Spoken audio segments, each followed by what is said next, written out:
নমস্কার বন্ধুরা, আবার একটি নতুন রেসিপি নিয়ে আপনাদের সামনে চলে এসেছি। আর সেই রেসিপি হলো গন্ধরাজ কাজলির তেল ঝাল। তাহলে চলুন দেখে নিই আমি কিভাবে এই রেসিপি তৈরি করি। গন্ধরাজ কাজলি বানানোর জন্য প্রথমেই কাজলি মাছ পরিষ্কার করে ধুয়ে তার মধ্যে নুন, হলুদ আর অল্প একটু সর্ষের তেল আর হাফ টিস্পুন কাশ্মীর গুঁড়ো লঙ্কা দিয়ে খুব ভালো করে মাখিয়ে নিয়ে 10 থেকে 15 মিনিট ঢাকা দিয়ে রেখে দেব। অন্যদিকে ওভেনের মধ্যে কড়াই বসিয়ে তার মধ্যে দিয়ে দেবো সর্ষের তেল, আর তেল গরম হলে তার মধ্যে অল্প একটু নুন দিয়ে দেবো। মাছ ভাজার আগে তেল গরম করার পরে নুন ছিটিয়ে দিয়ে গ্যাসের ফ্লেম লো করে যদি মাছ ছাড়া হয় তাহলে মাছ ভাজার সময় মাছের তেল একটুও ছিটে গায়ে লাগবে না। এখন তেল খুব ভালো করে গরম করা হয়ে গেছে। এই পর্যায়ে গ্যাসের ফ্লেম লো করে দিয়ে আগে থেকে যে মাছ ম্যারিনেট করে রেখেছিলাম সেই মাছ গরম তেলের মধ্যে ছেড়ে দেব। এই কাজলি মাছ আরেকটি নামেও পরিচিত বাঁশপাতা মাছ। এই মাছ খুব পাতলা হয়, তাই এই মাছ খুব কড়া করে ভাজার কোনো প্রয়োজন নেই। এক পিঠ হালকা সোনালি রং ধরলেই অন্য পিঠ উল্টে দেব।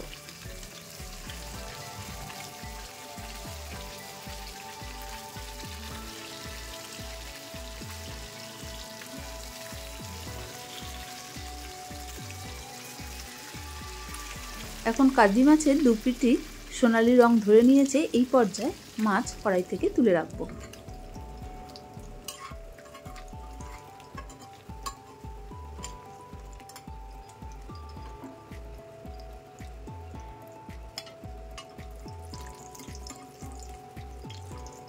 মাছ ভাজা তুলে রেখে মাছ ভাজা তেলের মধ্যে দিয়ে দেবো দুটো মিডিয়াম সাইজের টমেটো কুচি।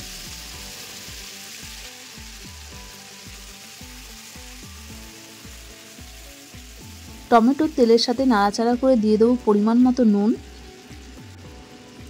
1 টিস্পুন কাশ্মীরি গুঁড়ো লঙ্কা, 1 টিস্পুন হলুদ গুঁড়ো,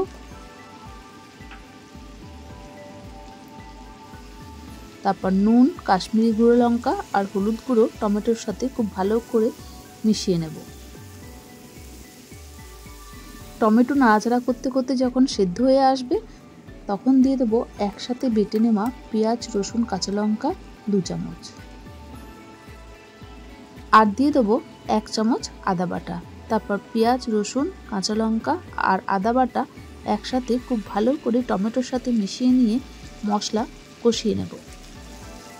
এখানে যে বললাম একসাথে পেঁয়াজ, রসুন, কাঁচা লঙ্কা বেটেছি, তার পরিমাণ হচ্ছে অর্ধেকটা পেঁয়াজ, 7 থেকে 8 কোয়া রসুন আর 2টো কাঁচা লঙ্কা একসাথে পেস্ট করে নেওয়া, সেটাই 2 চামচ দিয়েছি। মশলা কষাতে কষাতে যখন তেল ছাড়বে তখন দিয়ে দেবো 1 কাপ জল।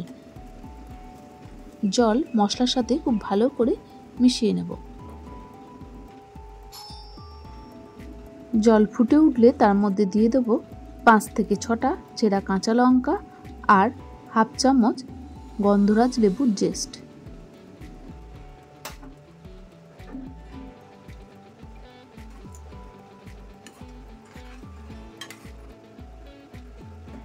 গন্ধরাজ লেবুর জেস্ট আর কাঁচা লঙ্কা জলের সাথে খুব ভালো করে মিশিয়ে যখন ফুটে উঠবে তখন দিয়ে দেবো আগে থেকে ভেজে তুলে রাখা কাজলি মাছ।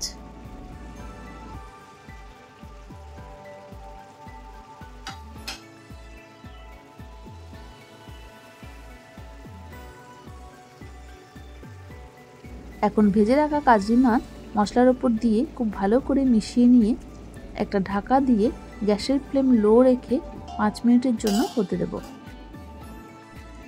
5 মিনিট পর ঢাকা খুলে দিয়ে দেব 1 চামচের মতো গন্ধরাজ লেবুর রস।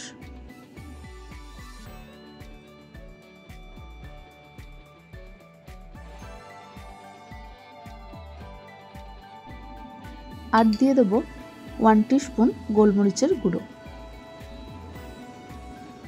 তারপর ভালো করে মিশিয়ে নিলেই তৈরি হয়ে গেল অত্যন্ত টেস্টি গন্ধরাজ কাজলির তেল ঝাল। এই রেসিপি থাকলে রবিবারের স্পেশাল মাংস ভুলে সবাই এই রেসিপি দিয়েই ভাত খাবে। এই গন্ধরাজ কাজলির তেল ঝালের রেসিপি যদি আপনাদের ভালো লেগে থাকে তাহলে আপনারাও আমার মতো করে তৈরি করে নিন। আর কেমন হলো তা জানিয়ে লাইক, শেয়ার, কমেন্ট করে দেবেন। আর অবশ্যই সাবস্ক্রাইব করে পাশে থাকবেন। ভালো থাকবেন, সুস্থ থাকবেন। ধন্যবাদ।